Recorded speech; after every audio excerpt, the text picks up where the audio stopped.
Hello दोस्तों, आप सबों का स्वागत है आपके ही अपने YouTube चैनल जय गुरु के सेशन। दोस्तों मैं हूं AK यादव। चलिए आज की क्लास को हम देखते हैं कौन सा एक्सरसाइज स्टार्ट होगा आप लोग का 3.6 का, यही ना 3.6 का। चलिए बहुत ही खतरनाक चैप्टर ये भी है, बहुत खतरनाक है, ठीक ना। ध्यान दीजिएगा 3.6 में दोस्तों एक विनती आप लोगों से करते हैं कि आप लोग कभी हिम्मत मत हारिए, don't lose heart, have a patience रखिए, ठीक ना। पेशेंस जब तक हम रखेंगे नहीं तब तक कोई भी काम को हम मतलब कर नहीं सकते हैं, सही ना। तो पेशेंस से काम लेना चाहिए। तो चलिए हम लोग एक्सरसाइज की ओर बढ़ रहे हैं। बहुत ही प्यारा सवाल है कि निम्न समीकरणों के युग्मों को रैखिक समीकरणों के युग में बदल कर हल करें। रैखिक समीकरण में बदलना है। ध्यान दे, सवाल आपका क्या रहा है, सवाल आपका है, ध्यान से देखिएगा।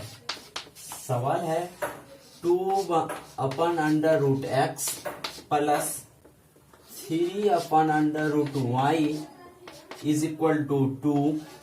दूसरा है 4/√x minus 9/√y is equal to minus में 1। यही है ना, इनको बदलना है रैखिक समीकरण में। ध्यान दीजिएगा, तो रैखिक समीकरण में बदलने के लिए देखिए नीचे में हर में है √x √y, इनको हमें चेंज करना है, सही ना। तो ध्यान से देखिएगा, जब हम चेंज करेंगे तो हम थोड़ा देर के लिए इनको हम मान लेते हैं, चूंकि बदल रहे हैं हम, ठीक ना। तो मान लेते हैं, माना कि यहाँ पर ऊपर में हम 1/√x, इसको हम 1/√x को हम मान लेते हैं u, सही, और 1/√y को मान लेते हैं हम v, ठीक ना। तो ध्यान दें, 1/√x बराबर 1 u, तो 2/√x बराबर क्या हो जाएगा 2 u। तो अब इनके जगह पर हम क्या दे सकते हैं, 2 u दे सकते हैं।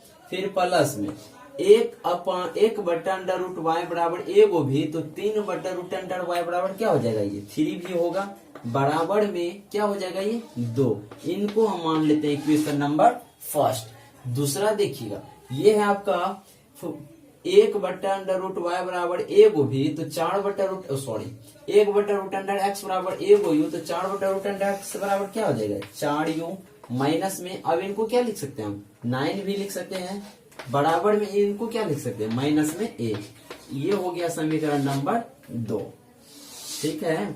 अब ध्यान दें, अब आप लोग को जिससे बनाना है उससे बना सकते हैं, या तो u से बनाइए या नहीं तो v से बनाइए, ठीक ना। तो अगर हम v से बनाएंगे तो इनके चिन्ह को भी देखना पड़ेगा और इनके मतलब ये दोनों के गुणांक को भी देखना पड़ेगा। तो यहाँ पर 3 है, यहाँ पर 9 है, सेम नहीं है, तो ऊपर में गुना कितना से 9 से, नीचे में गुना 3 से, जो कि आप लोग पहले भी पढ़ चुके हैं ये बात को, ठीक ना। तो अब इनको हम लिख सकते, क्या होगा, ये 9 दूना 18 u, ये हो गया 18 u, प्लस में 9 तिया 27 भी, ये हो गया 27 भी, बराबर में 9 दूनी 18, ठीक है। अब ध्यान दें, इनको हम मान लेते हैं समीकरण नंबर 3। नीचे आइए, 4 तिया 12 u, माइनस में 9 तिया 27 भी, ये हो जाएगा 3 का माइनस में 3, चूंकि माइनस लगा हुआ है, ये हो गया माइनस में 3। अब ये देखिए, तो ये दोनों बराबर हो गया ना। बराबर जब हो गया तो देखिए चिन्ह यहाँ प्लस है, यहाँ माइनस है, चूंकि इनके चिन्ह इनसे बनाना है तो इनके चिन्ह को देख रहे हैं। तो प्लस माइनस चिन्ह समान नहीं है, तो जोड़ने पर होता है, जोड़ने पर चिन्ह में परिवर्तन नहीं होगा। तो 18 12 कितना हो जाएगा, ये 30 u, ये हो जाएगा 30 u, ये तो आपका कट जाएगा प्लस माइनस, बराबर 18 प्लस 3 माइनस, 18 में से 3 जाएगा 15। इसीलिए u का वैल्यू अगर हम निकाल दें तो 15/30, 15 दूना 30, ऊपर में कुछ नहीं तो 1 बचेगा, यानी 1/2। u का वैल्यू कितना मालूम हो गया, 1/2, सही है। अब लिखते हैं हम समीकरण नंबर किसमें, 1 में, किसका वैल्यू रखने पर, u का मान रखने पर। समीकरण 1 यहां से क्या है, 2u प्लस में 3v is equal to 2, equation number first, सही। तो अब ध्यान दे, तो इसको लिख सकते हैं हम 2 गुना u, u का वैल्यू 1/2 प्लस में 3v बराबर में 2। यहाँ से 2 से 2 कट जाएगा, ठीक ना। तो यहाँ क्या बच गया, यहाँ पर बच जाएगा अब 1 प्लस 3v बराबर में 2। तो थोड़ा जगह की कमी पड़ रही है, पहले आप लोग इसको उतार लें।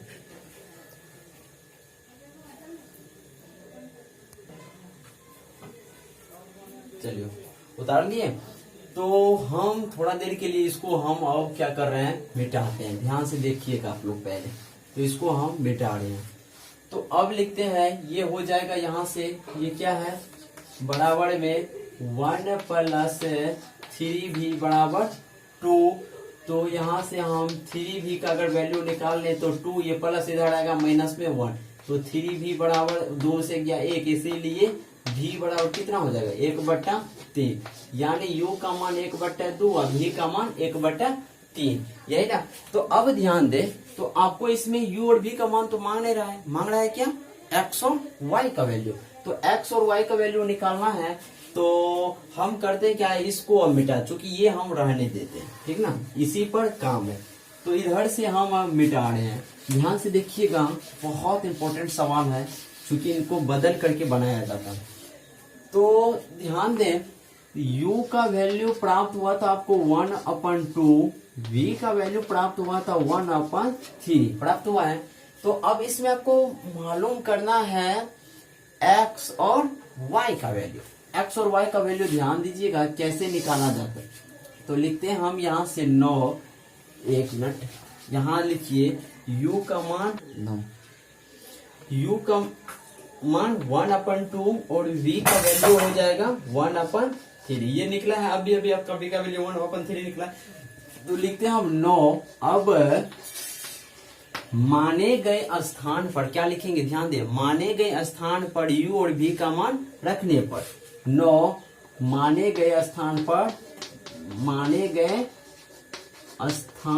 पर u एंड v का मान रखने पर, माने गए स्थान पर किनका मान रखने पर, u और v का मान रखने पर। तो क्या माने, ध्यान दे, 1/√x बराबर माने है u, माने है ना। तो अब u मतलब माने के स्थान पे u और v का मान, तो यहाँ पर u है, तो u की जगह पे u का वैल्यू पुट कीजिएगा। तो 1/√x बराबर u का वैल्यू कितना निकला है, 1/2 निकला है ना। तो इनको कोणीय गुना कर डाली, तो क्या हो जाएगा, ये √x में 1 से करेंगे तो √x से होगा, बराबर 2 का 2। अब आप लोग एक चीज और जानते हैं कि यहाँ इसमें कुछ नहीं तो क्या छिपा रहता है, 2 छिपा रहता है। तो यहाँ से अगर सिर्फ और सिर्फ x का वैल्यू निकालेंगे तो ये जो रूट है, ये रूट इस पर आ जाएगा, आएगा ना। तो ध्यान दें, सॉरी, रूट इस पर नहीं आएगा। अगर यहाँ से ये रूट हटेगा तो इस पर क्या होगा, स्क्वायर होगा, सही ना। तो इसीलिए अगर हम इसीलिए यहाँ से x का मान निकालेंगे तो यहाँ से रूट हटेगा तो इस पर क्या हो जाएगा, ये स्क्वायर होगा। इसको स्क्वायर ऐसे लिख देंगे, स्क्वायर होगा। इसीलिए x का मान कितना हो जाएगा, 2 दूना 4। समझ में आ गया, ये आपका x का वैल्यू मालूम हो गया, 2 दूना 4, ठीक ना। अब ध्यान दे, अब किसका वैल्यू निकालना, y का। तो y का वैल्यू कहाँ से, v से ना। तो फिर यहाँ पर ध्यान दें कि 1/√y बराबर क्या, v। तो 1/√y बराबर v का वैल्यू 1/3। क्रॉसपोंडिंग कीजिए, यानी कोणीय गुना, क्या हो जाएगा, √y बराबर 3 का 3 हो जाएगा। इसीलिए y बराबर क्या हो जाएगा, यहाँ से रूट हटेगा तो इस पर हो जाएगा स्क्वायर, तो इस पर स्क्वायर कर दिए, यानी y का मान कितना आ गया, 3 तिया 9। अर्थात कहने का मतलब ये हो गया कि x का मान 4 और y का मान 9 हो गया, ठीक ना। तो हमें उम्मीद है कि आप लोग ये सवाल को सही से समझ गए होंगे। 2 बार 3 बार वीडियो को जरूर देखिए घर पर बैठ करके और बनाइए, तभी आप लोग को याद रहेगा। पहले आप लोग इसको उतार लें।